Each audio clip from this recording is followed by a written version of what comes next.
Hello, my name is Zyron and my EPQ project is filming, directing, styling and editing a music video.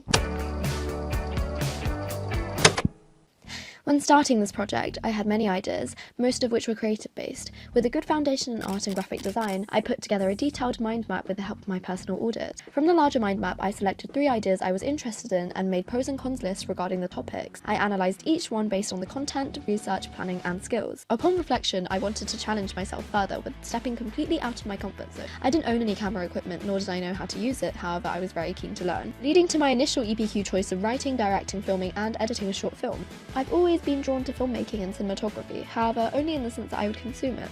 I love to watch movies and music videos in my free time. This EPQ gave me an opportunity to fully explore this interest of mine and begin creating rather than just consuming. Drawing inspiration from various types of films, I created several mood boards, drafted potential plots, analysed film promotional posters and more. To keep track of my development, I maintained a weekly diary log where I answered the same questions for each entry: what I did, strengths and weaknesses, my skill development and planning for next time, which gave me a better idea of what I've done and what I need to do. I also made a project breakdown mind map for what I needed to do for each assessment objective following on from my analysis of the mark scheme. After a couple weeks passed and there was still no development on my short film, I spoke with my form tutor and decided to look into other directions.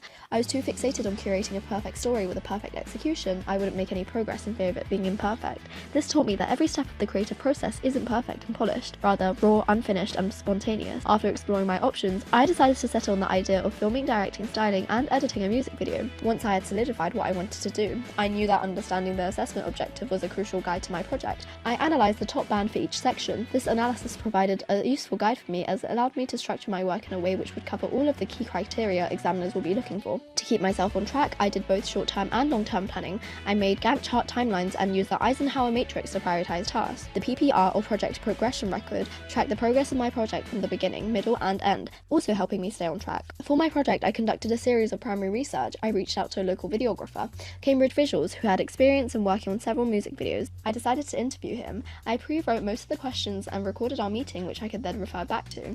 Meeting him was extremely helpful as he was able to give me a unique and first-hand insight into the logistics of a professional and high-budget shoot. Through meeting Cambridge Visuals, I was presented with the opportunity to assist him on multiple professional shoots, once for a rap-style music video in the centre of Cambridge, and another which required us to travel to London to create social media content for a local rapper. Both opportunities taught me so much, especially now having first-hand experience on set. One thing I learned which stuck out to me was the importance of planning, location scouting and test shots, preparing a mood board with the visuals you'd like to capture, and writing a shot list with thorough descriptions was integral to how things would play out on set, as it helped both translate the videographer's vision and keep everything organised. I conducted extensive secondary research, sourcing my research from articles, YouTube videos and interviews from successful videographers, ensuring that my research was trustworthy and creditable.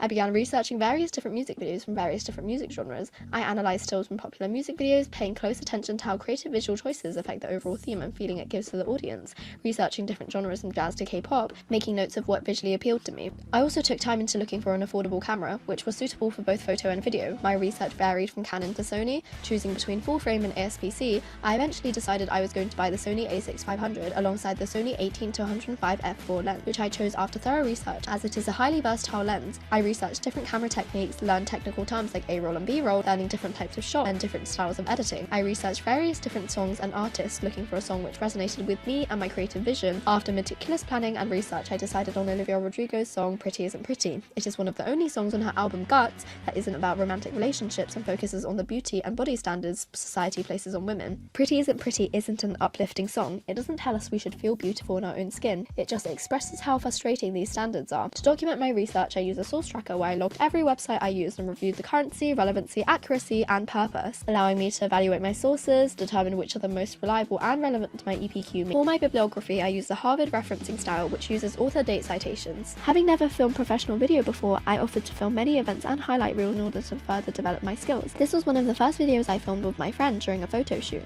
This footage is overexposed and shaky. I experimented with various different editing softwares, such as CapCut, DaVinci Resolve and Premiere Pro. I decided to experiment further with Premiere Pro as it is considered professional editing software and I want the quality of my work to be as high as possible. To develop my video editing skills, I offered to film and edit my friend's sister's Mendy night. This was the first time I properly used Premiere Pro, having faced a lot of challenges such as familiarizing familiarising myself with all of the many properties and learning how to use each and every one of them. To prepare for the final outcome, I created a mood board and in-depth shot list, developing my organisation, initiative and planning skills, documenting each look including makeup, hair, clothing and making a note of the action in each shot. I tracked my skill development using a skills log with the date, what I did, evidence and evaluation. When planning for the final outcome, I thoroughly planned every aspect of the shoot. I scouted locations and took test shots, planned 3 different main locations, each with personal meaning to myself. I planned and designed each makeup look paired with an outfit. Being essentially a one-person production team, it meant I had to direct, shoot, edit, do sound design, lighting and colour design, do the cinematography, design the wardrobe, and do the hair and makeup, which is undeniably a lot, but helped me develop my skills accordingly.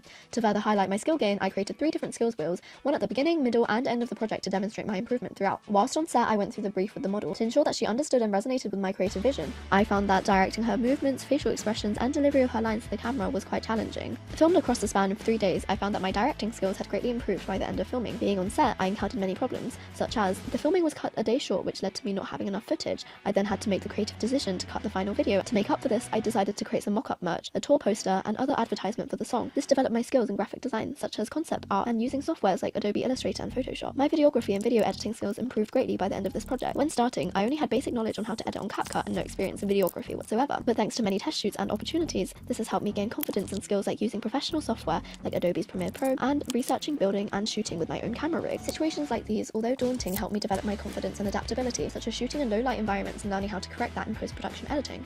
I also learned how to color grade, trim clips in time with the music, and layer footage in order to create a cohesive outcome. Peer and self-review were vital in giving me the insight of what my EPQ was lacking. For the first few drafts of my music video, I exported an unfinished version to show my peers and ask for their feedback. This was crucial in directing me on what to do next. Towards the end of my project, I put together a table for strengths and weaknesses, highlighting areas where I have gained skills and where I have faced challenges. If I could restart my EPQ, I would think more realistically when choosing a topic, keeping in mind the required workload and whether I would be able to commit. I would also plan more intricately and keep in mind all affecting factors. The filming was cut a day short as my friend suddenly had something come up, leading to me not having enough footage. I would also possibly create multiple music videos rather than just one, as I had so many ideas I wasn't able to execute. I felt that the final video lacked planning in certain areas. The production was well executed, whereas for the plot, the video didn't follow a linear or clear storyline, resulting in the video serving more as just visuals which add to the music rather than interpreting the song and creating a story with a narrative. Overall, this project has been such a fun experience and I'm so grateful for all of the skills that I have gained. Thank you for watching.